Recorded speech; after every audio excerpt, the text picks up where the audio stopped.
En el día de hoy vamos a hablar de enfermedad por reflujo gastroesofágico, una patología extremadamente frecuente, sobre todo en la población occidental. Más o menos en la Argentina se estima que un 23 a un 25% de la población sufre de esta enfermedad, que se caracteriza básicamente por un conjunto de síntomas y signos que vamos a ver enseguida. Para comenzar, vamos a presentar un caso clínico y este mismo caso clínico vamos a tratar de resolverlo al final de la charla con los conocimientos aprendidos. Se trata de un paciente varón, masculino, de 55 años de edad, que llega a la consulta por disfonía y tos irritativa, seca, a predominio nocturno. Dice que desde su juventud presenta sensación de quemazón retroesternal y regurgitación de alimento en algunas oportunidades. Como ven, dos síntomas típicos de la enfermedad por reflujo gastroesofágico, como son la pirosis y la regurgitación. Hace 10 años a este mismo paciente le hicieron una videoendoscopía digestiva alta por epigastralgia, o sea que ya el paciente 10 años atrás ya tenía sintomatología probablemente de un aumento de la secreción ácida del estómago. En este último tiempo, en estos últimos 5 años, el paciente aumentó 10 kilos de peso, otro factor predisponente para la enfermedad por reflujo. Cuando se siente mal, se toma una muestra médica que un amigo le dio de omeprazol y eso lo mejora. Tuvo varios cuadros de neumonía en los últimos 5 años, por lo menos 3 que él recuerda. Esto tiene que ver con las microaspiraciones propias del reflujo gastroesofágico. Entonces, este caso nosotros vamos a desarrollarlo de la siguiente manera. Tenemos que saber cómo hacer el diagnóstico. Primero tener un diagnóstico presuntivo, pero saber hacer los diagnósticos diferenciales con patologías parecidas. Tenemos que establecer una metodología de estudio de nuestro paciente. Tenemos que plantear un tratamiento y, por supuesto, un seguimiento. Todo eso lo vamos a hacer o lo vamos a saber hacer, esa es la idea, al final de la charla. Entrando en tema, la enfermedad por reflujo gastroesofágico yo les dije que es una patología extremadamente frecuente. Y tal es así que la mayoría de los pacientes llegan a la consulta, como el ejemplo que yo les di, por ahí no tan florido, pero sí pueden venir por síntomas típicos, como son el reflujo y la regurgitación, y ahora, este último tiempo, se agrega el dolor torácico dentro de los síntomas típicos, o por síntomas atípicos que son básicamente respiratorios. Entonces, para entender por qué se producen estos síntomas y cómo los vamos a tratar, necesitamos conocer la anatomía de la unión esófago-gástrica y la fisiología de la unión esófago-gástrica. Si nosotros sabemos la anatomía y sabemos la fisiología, vamos a poder plantear un tratamiento. Por eso vamos a hablar de un recuerdo anatómico en 2 o 3 minutos. Vamos a identificar de qué hablamos cuando hablamos de enfermedad por reflujo gastroesofágico. ¿Qué relación hay causal con la hernia hiatal? ¿Es necesario que haya una hernia hiatal para que haya reflujo? ¿Cómo se produce el reflujo? ¿Por qué? Es decir, ¿cuál es la alteración fisiológica o la fisiopatología del reflujo? ¿Quiénes padecen reflujo? ¿Qué síntomas tienen estos pacientes? ¿Cómo lo diagnosticamos y cómo lo tratamos? El repaso anatómico es muy breve. Observen en la diapositiva de la izquierda un esquema donde vemos el esófago torácico terminal, la unión esófago-gástrica, que es un área de transición, la línea Z, que es el cambio mucoso del epitelio plano estratificado del esófago al epitelio columnar o cilíndrico del estómago y los pliegues gástricos, una zona de engrosamiento de la pared muscular, que es la zona llamada de alta presión. Si yo mido la presión en el esófago me da un determinado número y en esta zona ese número aumenta. Es por eso se llama zona de alta presión, que básicamente se interpreta como una zona esfinteriana, que es el esfínter esofágico inferior. Por fuera del esófago o de la unión esófago-gástrica, este sería el ángulo de His, esta es la tuberosidad mayor del estómago, esta es la curvatura menor del estómago, y esta es la grasa que rodea a toda esta unión, que básicamente tapiza lo que llamamos el hiato esofágico. Si vemos la diapositiva de la derecha, fíjense, este es el diafragma. Recuerden que el diafragma es un músculo, son muchos músculos digástricos. Este es el tendón intermedio, este es el cuerpo carnoso y el cuerpo carnoso. En la zona de los tendones o folíolos diafragmáticos se encuentra el orificio de la vena cava inferior, pero en la zona muscular, en la zona de fijación del diafragma a la columna, vemos estas dos estructuras carnosas, esta es una y esta es la otra, que son los pilares del diafragma. El pilar derecho es este y el pilar izquierdo es este. Entre el pilar derecho y el pilar izquierdo está el hiatus aórtico, por donde pasa la aorta y se convierte de torácica a abdominal. Y el pilar derecho forma solo, por sí solo, el hiatus esofágico. Acá hay un poco de confusión porque cuando uno opera a estos pacientes dice que este es el pilar izquierdo y este es el pilar derecho. En realidad es el mismo pilar que da una vuelta. Pero sepan que en la anatomía quirúrgica este es el pilar izquierdo o se lo interpreta como pilar izquierdo y este es el pilar derecho.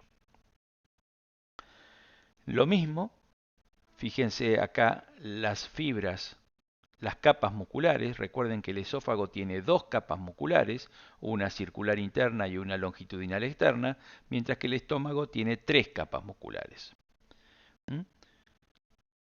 Entonces, esta unión esófago-gástrica entre el esfínter esofágico inferior, el ángulo de His, la almohadilla, los ligamentos que frenan, que unen el esófago al diafragma, es decir, el freno esofágico y el freno gástrico, todos estos mecanismos son los que permiten identificar una zona esfinteriana, que es la zona de alta presión, en la parte final del esófago y que es fundamental a la hora de diagnosticar, por ejemplo, un esfínter esofágico inferior normotensivo o hipotensivo o hipertensivo, y eso va a dar lugar a distintas patologías, como vamos a ver.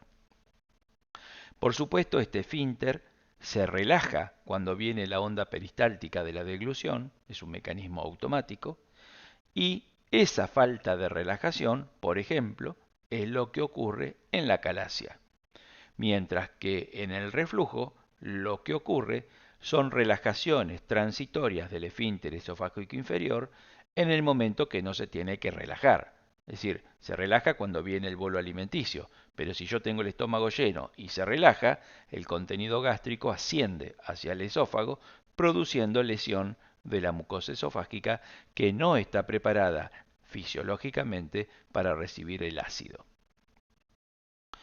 Entonces, ¿qué es la enfermedad por reflujo gastroesofágico?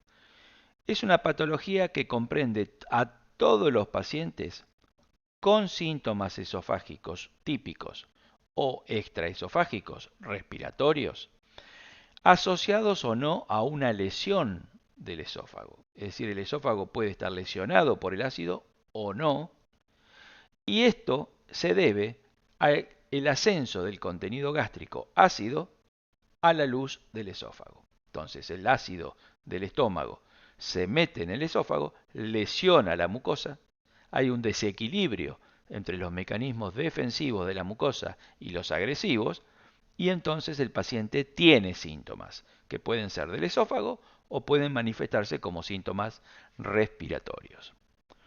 Debemos saber que el reflujo es normal en ciertas circunstancias, por ejemplo, en los lactantes.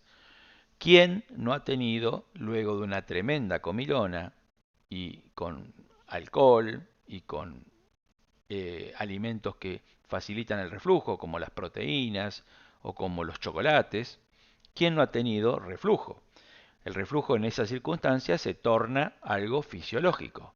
Ahora, cuando el reflujo no están dadas esas condiciones y aparece, ahí es donde decimos que es un reflujo patológico.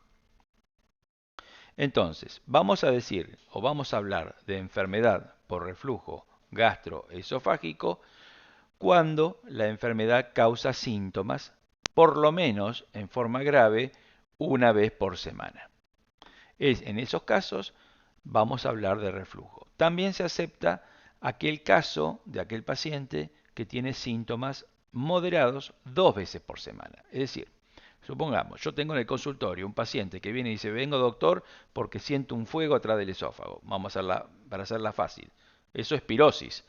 Entonces uno está obligado a preguntarle cuántas veces por semana le pasa esto. Si el paciente me dice 2, 3 o una intensa, yo puedo catalogar a ese paciente como que tiene una enfermedad por reflujo. Ahora el paciente me dice, no, me dice, es esporádico, me pasa, qué sé yo, cuando como mucho, cuando tomo mate, cuando como chocolate, bueno, entonces no podemos considerar ese caso como una enfermedad por reflujo. Sepan que en la Argentina entre el 23 y el 25% de las personas tienen reflujo y por supuesto ese porcentaje aumenta si el paciente sufre obesidad, porque la obesidad justamente lo que genera es una hipertensión abdominal, que es un factor predisponente para tener reflujo. Entonces, en los obesos, sobre todo en los obesos mórbidos, podemos llegar hasta tener un 70% de los pacientes con reflujo. En ese caso, obviamente, si nosotros quitamos la noxa, que es la hipertensión abdominal, o sea, le decimos al paciente que baje de peso, es muy probable que el reflujo mejore o prácticamente desaparezca. La persona que describió el reflujo por primera vez, el reflujo ácido del estómago como algo patológico, fue el señor que ven en esa foto, de apellido Allison, y lo hizo en 1948. Desde el punto de vista fisiológico, existen mecanismos que protegen al esófago, que vuelvo a repetir, el esófago no está preparado para tener ácido, entonces tiene que haber mecanismos defensivos del esófago, como por ejemplo la secreción de saliva, que es alcalina, entonces contrarresta, hace de buffer con respecto al ácido del estómago.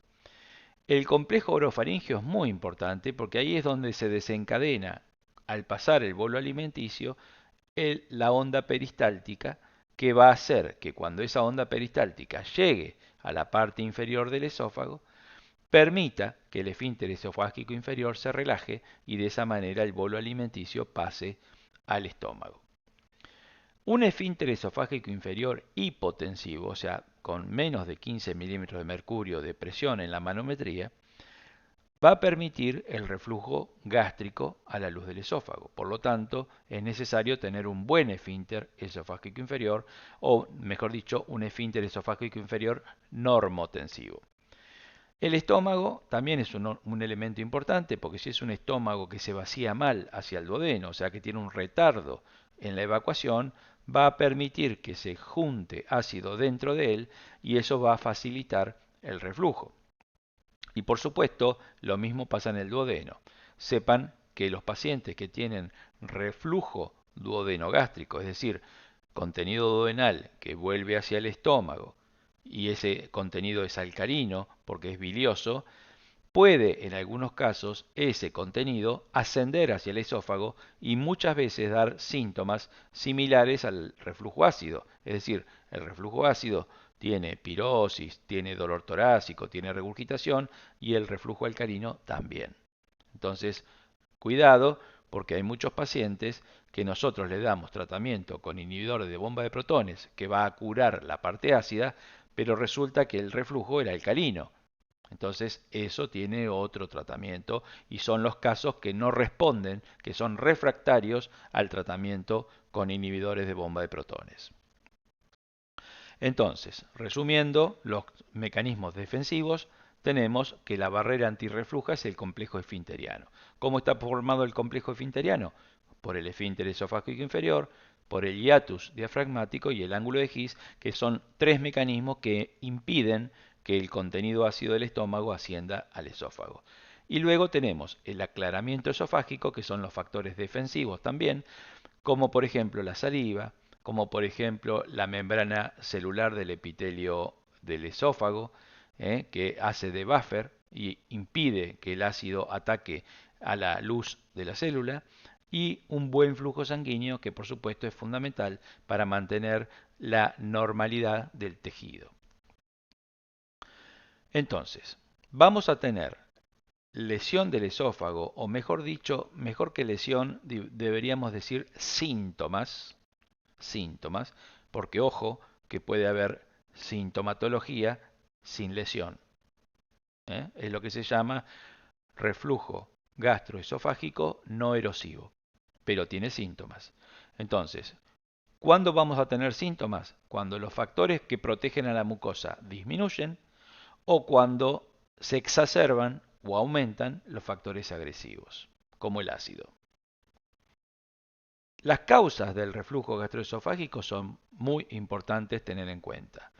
Por ejemplo, se sabe que la principal causa que produce el reflujo gastroesofágico son las relajaciones transitorias del esfínter esofágico inferior desencadenadas por la distensión gástrica. Eso puede ocurrir en pacientes con esfínter normotensivo.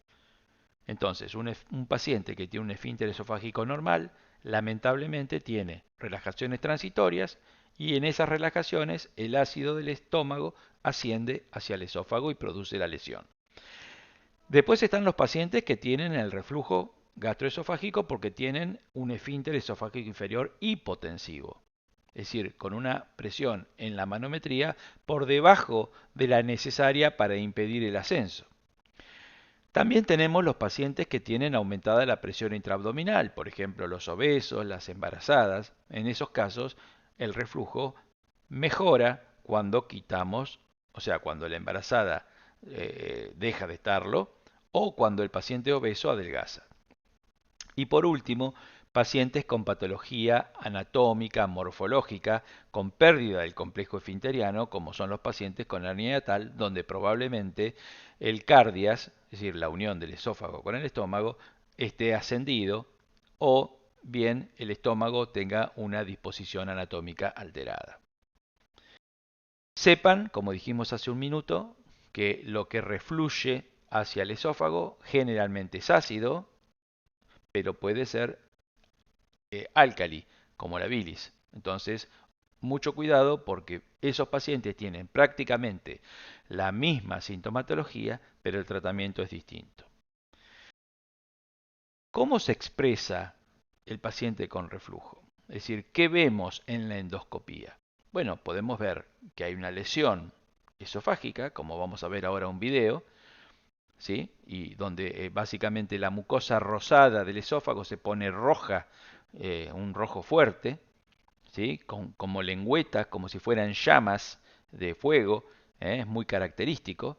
Entonces a eso le decimos, cuando el endoscopista ve eso, dice, bueno, este paciente tiene claramente una esofagitis por reflujo gastroesofágico y en este caso el reflujo gastroesofágico es erosivo. ¿Por qué? Porque hay lesión del esófago. Pero hay un reflujo gastroesofágico que no produce lesión y que, aunque no parezca, es más del 50% de los casos. Y son esos pacientes que tienen síntomas, le hacemos la endoscopia y es normal. Entonces, son esos pacientes, hay que hacer otros estudios para confirmar que tienen reflujo, porque claramente la endoscopía no muestra nada. Y en esos casos decimos que el paciente tiene una enfermedad por reflujo gastroesofágico no erosivo. No erosivo. Y la última situación, también muy importante que podemos ver, es un gran avance de la esofagitis, que ya deja de llamarse esofagitis, porque cuando la esofagitis es del grado máximo, decimos que estamos en presencia de un esófago de Barrett, que es cuando el epitelio escamoso del esófago se transforma, hace una metaplasia a epitelio intestinal especializado, que es epitelio cilíndrico. Por supuesto, este diagnóstico es histopatológico, no es endoscópico. El endoscopista solamente dice, me parece que esto es un esófago de Barrett por las características, tiene que tomar las biopsias en los 4 cuadrantes del esófago y en lo posible 2 biopsias por cuadrante, es decir, 8 biopsias, toda la circunferencia del esófago. Es importante que esas biopsias la vean 2 patólogos distintos para confirmar el esófago de Barrett. Y recién ahí, si el patólogo ve que hay un cambio metaplásico, informará o hará el diagnóstico de esófago de Barrett. Las lesiones del esófago se caracterizan por grados, y esa clasificación se llama clasificación de los ángeles, es la más usada. Hay 4 tipos, la A, B, C y D. La D sería el esófago de Barrett. La A es la más leve, por supuesto, y la D la más grave. Y se valorizan de acuerdo a la cantidad de lengüetas, si las lengüetas se tocan entre sí. Las lengüetas son las lesiones del esófago, que ahora vamos a ver en un video. Una cosa curiosa de la historia, con respecto al esófago de Barrett. El esófago de Barrett recibe su nombre en honor al señor que está en la foto de la derecha, que es Norman Barrett, un cirujano británico nacido en Australia, pero nacionalizado británico, que en 1950 informa una úlcera péptica del esófago y nada más. Él informó haber visto un paciente con una úlcera péptica en el esófago y lo atribuyó a una invasión del epitelio del estómago en el esófago. Fue 7 años después, es decir, en 1957, cuando Allison, el que describió el reflujo, le dijo, no señor, esto no es estómago, esto es esófago que se transformó, hizo una metaplasia y la mucosa del esófago ahora tiene epitelio cilíndrico. Entonces, a ese cambio de metaplasia lo llamó, el señor Allison lo llamó esófago de Barrett en honor a su colega que 7 años antes había descrito la úlcera péptica del esófago. Eso es un dato de la historia de la medicina. Pero en definitiva, lo que a ustedes les tiene que interesar es cuál es la definición de esófago de Barrett. El esófago de Barrett es una patología del esófago adquirida, resultado del reflujo, ¿sí? Donde el epitelio escamoso del esófago hace una metaplasia intestinal especializada, es decir, se transforma de epitelio plano a epitelio cilíndrico, y la importancia que tiene eso es que esto es un predisponente para el adenocarcinoma de esófago. Por eso, en el mundo, el adenocarcinoma de esófago, que es un tipo histológico de cáncer de esófago, ha aumentado respecto de su primo hermano, el carcinoma escamoso del esófago, que ha disminuido en frecuencia a expensas de un aumento del adenocarcinoma. Es decir, como el reflujo, como la obesidad, que son todos los predisponentes, han aumentado en el mundo, el esófago de Barrett y el adenocarcinoma también. Fíjense, esta es una visión de un esófago con esófago de Barrett, con un tipo de endoscopio especializado que se llama endoscopio de alta resolución, que permite, si bien no es un microscopio, permite ver un detalle muy importante de la mucosa. Fíjense cómo se ve la mucosa, se ven como islas de epitelio sobreelevado, como si fueran lengüetas. Bien. Y en este caso es lo mismo con una tinción. El esófago de Barrett, el diagnóstico del esófago de Barrett, que es una lesión precancerosa de adenocarcinoma, inicia con la sospecha del gastroenterólogo o del médico que hace la endoscopía. Ante esa sospecha, el médico hace las biopsias, que deben ser 2 biopsias por cuadrante y deben ser vistas por 2 patólogos distintos. Esos son los criterios para diagnosticar Barrett. 2 biopsias en los 4 cuadrantes y vista por 2 patólogos distintos. Entonces el patólogo, ¿qué me va a informar? Me va a decir, bueno, señores, ustedes tienen un esófago de Barrett, pero no se observa displasia. A ver, la metaplasia es un cambio reversible.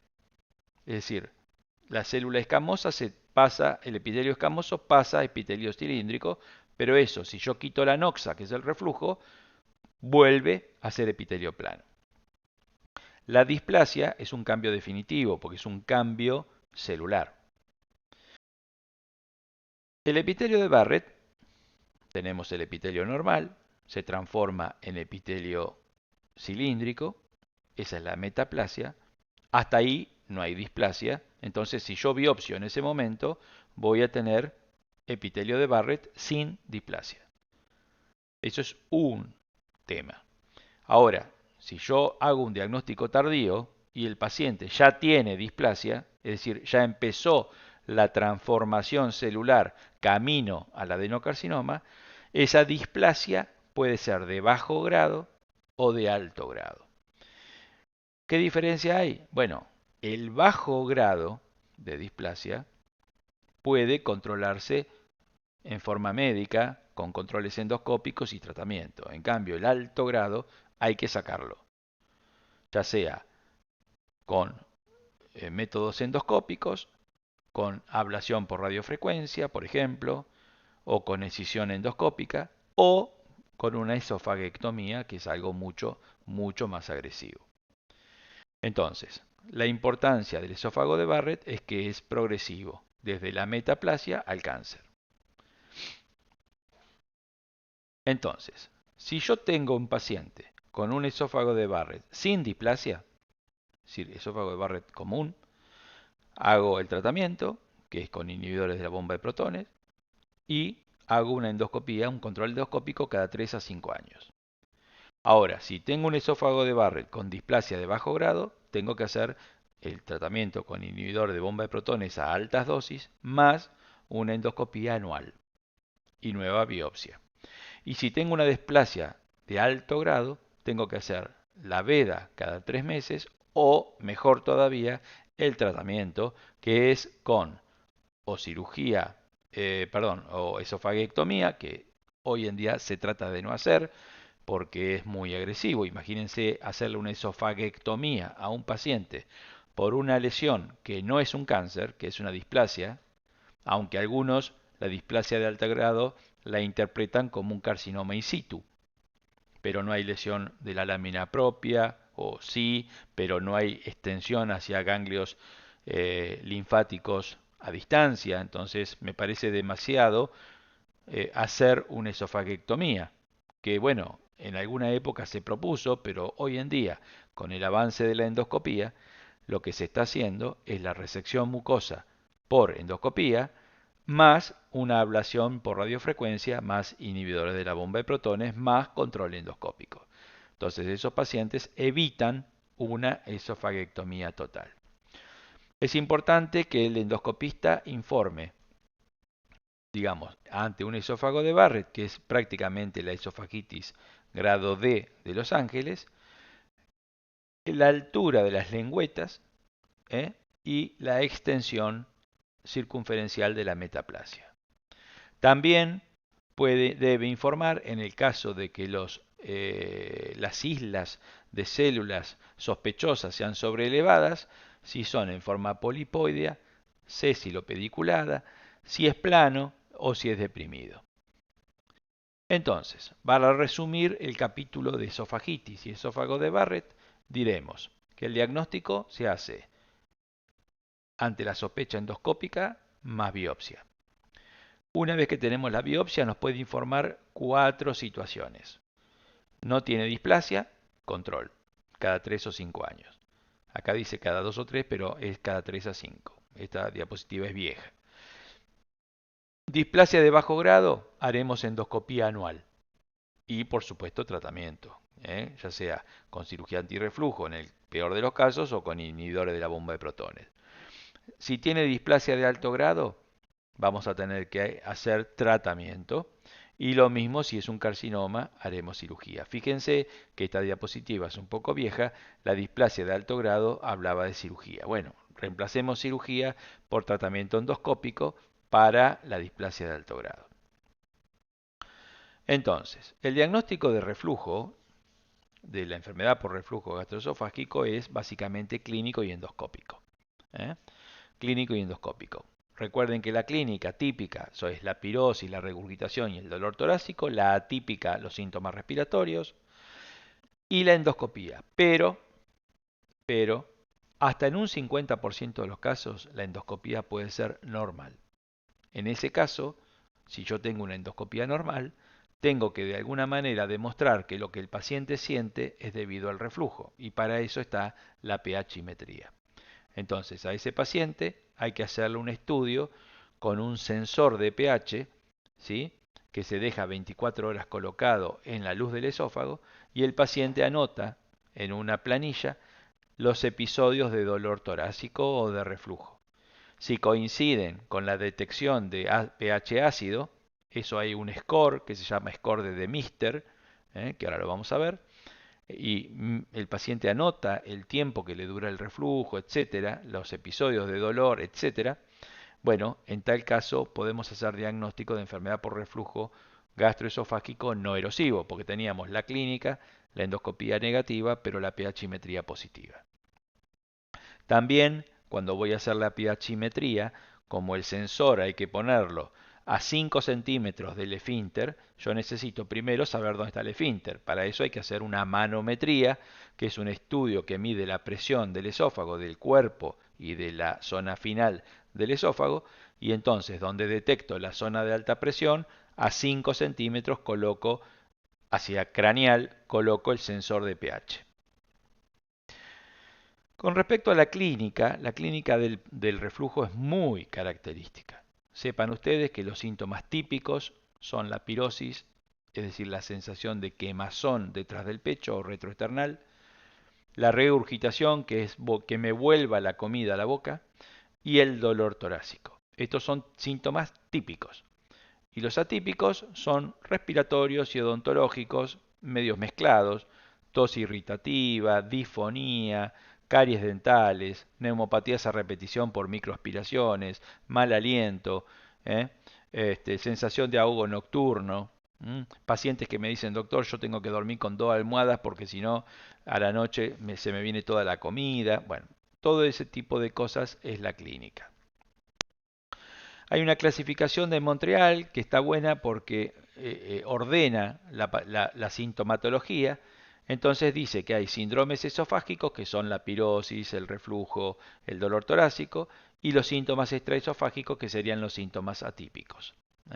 Fíjense que dentro de los síndromes esofágicos tenemos síndromes sintomáticos y síndromes con lesión mucosa, es decir, la esofagitis, la estenosis, el esófago de Barrett o el adenocarcinoma. Dentro de los extraesofágicos, lo más importante son lo que ya sabemos que es producido por el reflujo, como la tos, la laringitis, el asma, erosiones dentales, etc. Estos síntomas son bastante característicos y nos permiten hacer un diagnóstico clínico. La endoscopía es fundamental.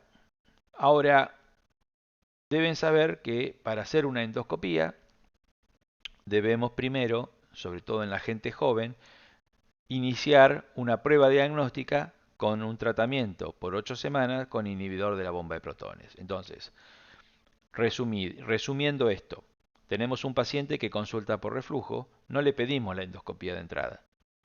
A ese paciente, con la clínica, hacemos diagnóstico clínico de reflujo y le damos tratamiento. Si el paciente en 8 semanas de tratamiento con inhibidor de bomba de protones mejora, se confirma el diagnóstico de enfermedad por reflujo. Eso es una prueba diagnóstica y no se le hace la endoscopía. Ahora, si a las 8 semanas le suspendemos el tratamiento y el paciente vuelve a tener sintomatología, al mes le hacemos la endoscopía para ver si hay lesión. Debemos dejar pasar un mes sin tratamiento. Vamos a ver dos endoscopías. Miren esta. Acá tenemos, fíjense las lengüetas que yo le estoy diciendo. Fíjense las lesiones que son casi, se van uniendo, sobre todo en la parte inferior. Esto es una esofagitis clara. Miren todas las lesiones.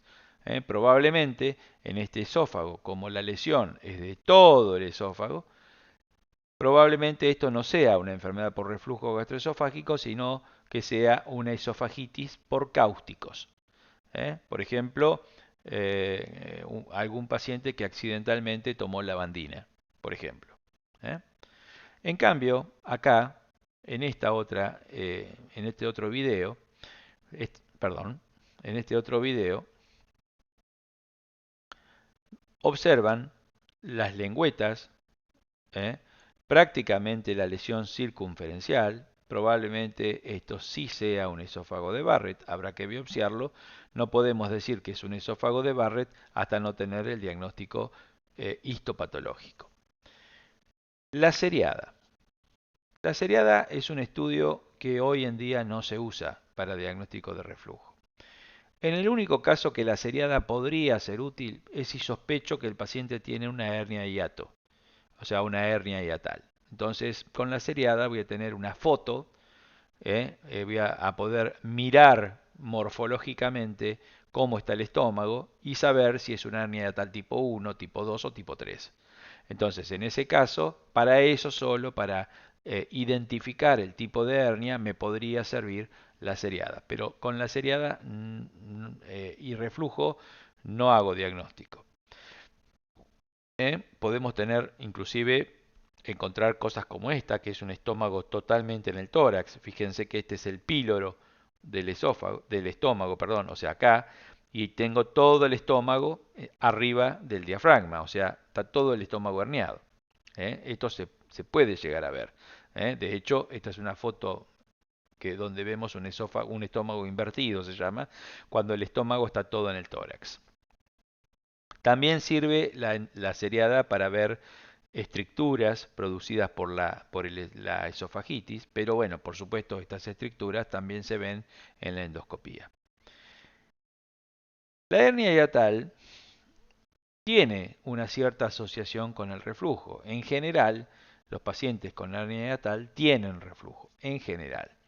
De hecho, hay muchos pacientes, si yo agarro a 10 personas cualquiera caminando por la calle y les hago una seriada, probablemente 2 o 3 tengan hernia de hiato y no tengan reflujo, no tengan ninguna sintomatología. O sea, puede haber hernia hiatal con un esfínter competente y no tener reflujo, pero en las grandes hernias, en general, los pacientes tienen dolor torácico, tienen eructos, tienen algo de reflujo.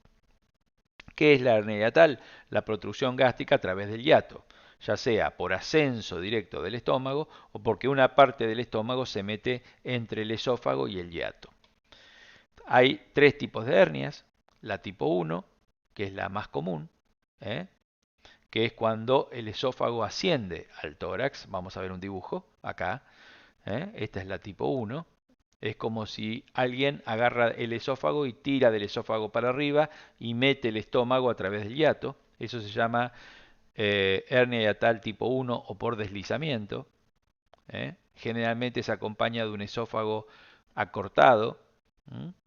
Y la tipo 2, que es más rara, más o menos el 10%, en donde el esófago está en su posición normal, pero el estómago se mete entre el esófago y la pared del diafragma, y hace un saco herniario en el tórax. ¿Está bien? La tipo 3 es la mixta, es la donde hay deslizamiento y la hernia es paraesofágica también. Acá ven una hernia tipo 1, que es el 90% de los casos, y la tipo 2 el 10%. Acá vamos a ver dos casos, este es el más claro, fíjense que acá estoy viendo el endoscopio, o sea que el endoscopio en este momento está haciendo como una J adentro del estómago, es decir, yo estoy mirando hacia arriba, veo el mismo endoscopio que yo estoy usando, lo veo, vamos a repetir, el mismo endoscopio lo estoy viendo, ¿eh?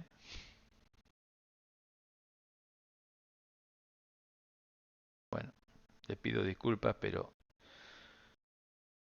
no sé qué pasó, que se trabó. Vamos a volver para atrás. ¿eh?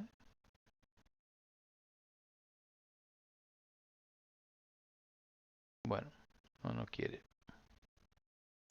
Y en esta también estoy viendo un gran saco, esto sería el cardias, y acá estoy viendo ya mucosa gástrica, Este es perdón, no es el cardias, es la impronta hiatal que se llama, que es decir, el, el- el anillo.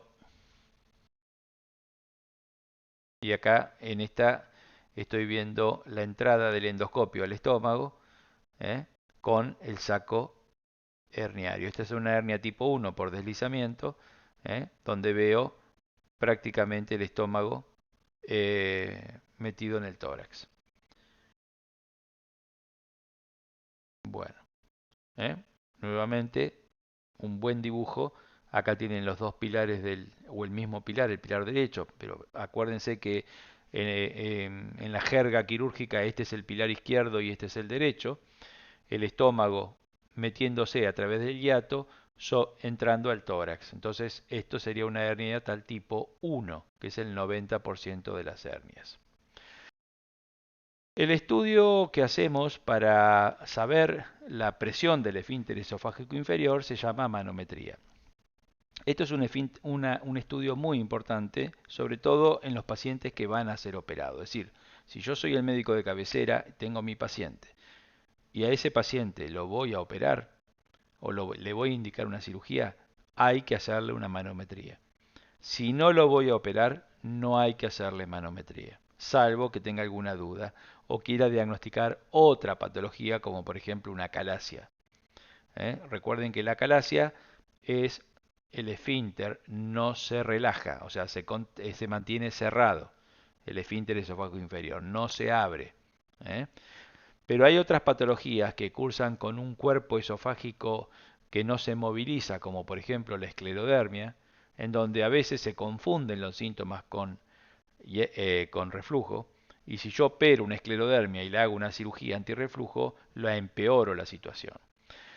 La manometría esofágica antigua, vieja, se hacía con un catéter metido en el esófago, con varios sensores, con un sensor para pH a 5 centímetros y medía las presiones del esfínter esofágico inferior y del cuerpo esofágico y de ahí sacaba las conclusiones. Entonces decíamos, tiene un esfínter normal, hipotensivo o hipertensivo, etcétera. La presión del esfínter variaba. Generalmente se entiende como que 15 milímetros de mercurio es una presión saludable para el esfínter. Hoy en día existe la manometría de alta resolución. Esto requiere un equipamiento muy costoso, $200.000 el aparato. Entonces realmente es prohibitivo para ciudades pequeñas o ciudades de estos. Hay en los grandes centros a nivel de salud privada. Bien, la pHimetría lo mismo. Fíjense que la pHimetría se hace con una sonda muy finita. Lleva un sensor que va testeando en las 24 horas qué pasa con el pH. Y eso permite hacer el score de Mister, que si está por debajo de 14,7 es normal, por encima de 14,7 es patológico. ¿Qué mide el score de Mister? Bueno, mide la cantidad o el porcentaje de tiempo que el esófago tuvo pH menos de 4. ¿eh? Por ejemplo, el número de episodios de reflujo, el número de episodios de reflujo que fueron mayores a 5 minutos, etcétera, etcétera. Todo esto va a una tabla, esa tabla tiene un valor que obviamente no interesa que lo sepan, pero sí sepan qué es el score de Mister, que el score de Mister sirve para saber si ese paciente tiene una pHimetría normal o patológica. El tratamiento. Bien, una vez que nosotros hicimos diagnóstico de enfermedad por reflujo, ya sea erosivo o no erosivo, porque el tratamiento hay que hacerlo igual, tenemos varias posibilidades de tratamiento. Arrancamos siempre con medidas higiénico-dietéticas, muy discutidas. Pero, por ejemplo, evitar ropa ajustada en el abdomen. La realidad es que hoy por hoy eso no sirve para nada. Elevar la cabecera de la cama podría servir, podría servir. Es mejor decirle al paciente, mire, usted coma, cene normal y vaya a dormir 3 horas después. Eso es mejor que elevar la cabecera de la cama. Evitar ciertos alimentos, por supuesto, hay alimentos que facilitan el reflujo, el chocolate, los picantes, las grasas. no fumar, no tomar alcohol. Después tenemos medicamentos y por supuesto, si el paciente está excedido de peso, indicamos un tratamiento para bajar de peso. Dentro de los tratamientos, vamos más rápido, vamos directamente a la medicación actual del reflujo, que son los inhibidores de la bomba de protones, a dosis estándar o a doble dosis. Es decir, nosotros podemos ir aumentando la dosis, el límite de la dosis máxima es bastante laxo, y en general vamos a usar la familia de los inhibidores de la bomba de protones. El primero que apareció en el mercado es el omeprazol. Hay un montón, como ven en la lista: lansoprazol, rabeprazol, pantoprazol, esomeprazol. Todos estos tienen en común que hay que darlos 30 minutos antes de empezar a comer. ¿Por qué? Porque yo necesito que el paciente, si yo le doy, como hace mucha gente, hay gente que toma el inhibidor de la bomba de protones cuando tiene acidez, capaz que a las 3 de la tarde, no sirve para nada. O sea, le va a mejorar, pero no es así el tratamiento. El tratamiento, si yo diagnostico de un paciente, no le puedo decir, mire, tome la pastillita cuando tiene acidez. No, hay que darle el tratamiento. Y el tratamiento se da en estas medicaciones media hora antes o, como en el peor escenario, con el desayuno. Con el desayuno.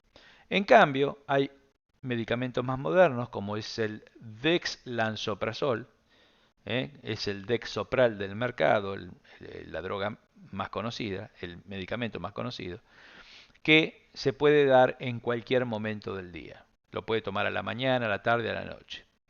Yo prefiero dar, cuando tengo que duplicar dosis, en vez de dar, por ejemplo, omeprazol 20 miligramos 30 minutos antes del desayuno y antes de la cena, prefiero dar 40 miligramos con el desayuno. Pero bueno, se puede doblar la dosis, es decir, con una dosis a la mañana y una dosis a la noche, no hay ningún problema. También hay algunos que en la mañana le dan inhibidor de bomba de protones y a la noche anti-H2, ¿eh? que es otro grupo de drogas que ya casi no se usan. Entonces, resumiendo, si yo tengo una enfermedad por reflujo erosiva y es un grado A o B de Los Ángeles, es decir, los grados más leves, le doy tratamiento a ese paciente 8 semanas. En 2 meses tienen que cicatrizar las lesiones, suspendo y si hay recaída, reinicio el tratamiento otras 8 semanas. Si el paciente sigue, es decir, es refractario al tratamiento, habrá que ver si no es un reflujo alcalino o si no hay otra etiología. En los grados C y D, que son los grados más altos de esofagitis, el tratamiento es por 8 semanas, pero luego hay que hacer una nueva endoscopía para ver qué pasó, hay que seguir con terapia de mantenimiento y muchas veces, si el paciente es joven, la cirugía antirreflujo. Supongamos que el paciente no responde al tratamiento o es una persona muy joven, por ejemplo 30 años, o el paciente viene y te dice, mire doctor, la verdad no quiero tomar medicación toda mi vida. Bueno, esos pacientes podrían ser plausible una indicación quirúrgica. La cirugía es efectiva. En un momento se creía que la cirugía era la panacea. Hoy se sabe que la cirugía no es la panacea, que la cirugía tiene un 30 o un 40% de recidivas, pero en general los pacientes mejoran con la cirugía y están un tiempo bastante largo sin medicación. Entonces, puede mejorar hasta un 90% de la sintomatología, son cirugías que se hacen por laparoscopía, que el riesgo es muy bajo. La complicación más común de la cirugía laparoscópica del reflujo es la disfagia, sobre todo cuando la hace gente poco entrenada, porque parece una cirugía fácil. Pero tengan en cuenta que puede haber hasta un 30% de recidiva. Este señor es el que inventó la cirugía antirreflujo, Rudolf Nissen, y es la funduplicatura. La funduplicatura, es decir, si le hace como una bufanda, ya sea por laparoscopía o a cielo abierto, se le hace como una bufanda al esófago abdominal. Bueno, hasta acá la parte teórica. Bueno, ahora vamos a ver qué hacemos con nuestro paciente. Recuerden que era un paciente de sexo masculino, 55 años, que consulta por disfonía y tos irritativa, o sea, síntomas atípicos, pero que en su juventud tuvo quemazón, retroesternal y regurgitación. O sea, ya de joven este paciente tiene un reflujo. Hace 10 años le hicieron una endoscopía que le dijeron que era normal. Aumento de peso, entonces, bueno, tenemos muchas cositas para este paciente. Vamos, primero hacemos el diagnóstico presuntivo. ¿El diagnóstico presuntivo cuál sería?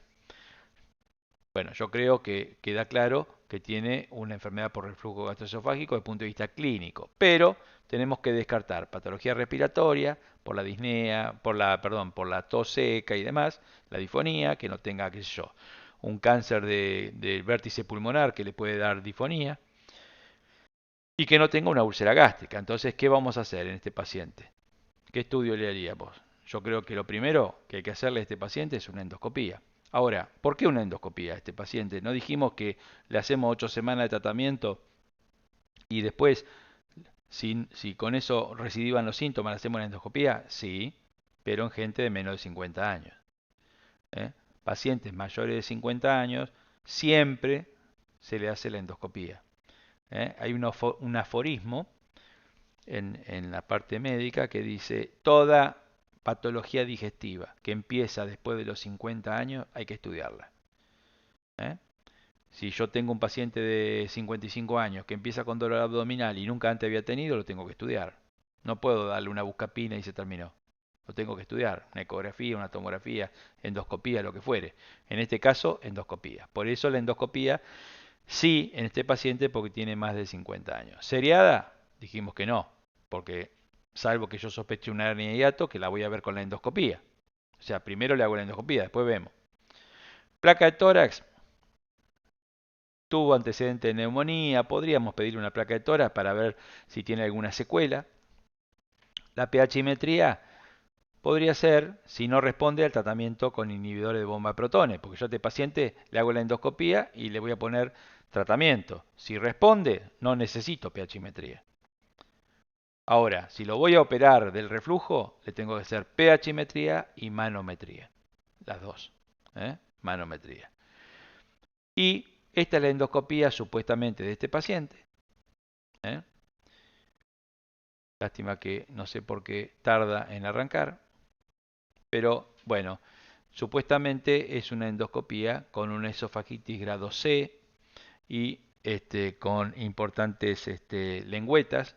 Así que es importante en ese caso entender que a este paciente le voy a hacer tratamiento. Y voy a elegir cualquiera de las ofertas de inhibidores de bomba de protones que tengo. A mí particularmente me da muy buen resultado las tres últimas, el pantoprazol, el esomeprazol y el dexlansoprazol.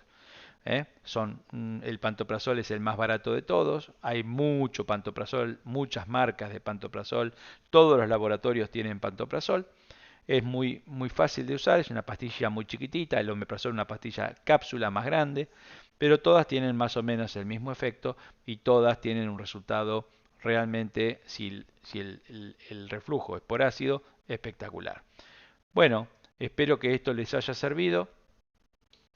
Por supuesto, esta es la clase virtual, pero sepan que va a haber una clase presencial que es muy parecida a esto, porque esto lo acabo de grabar hoy, 2 de abril, así que en un mes y pico creo que tengo que dar esta charla, así que bueno, nada más, muchas gracias y nos vemos en la clase presencial.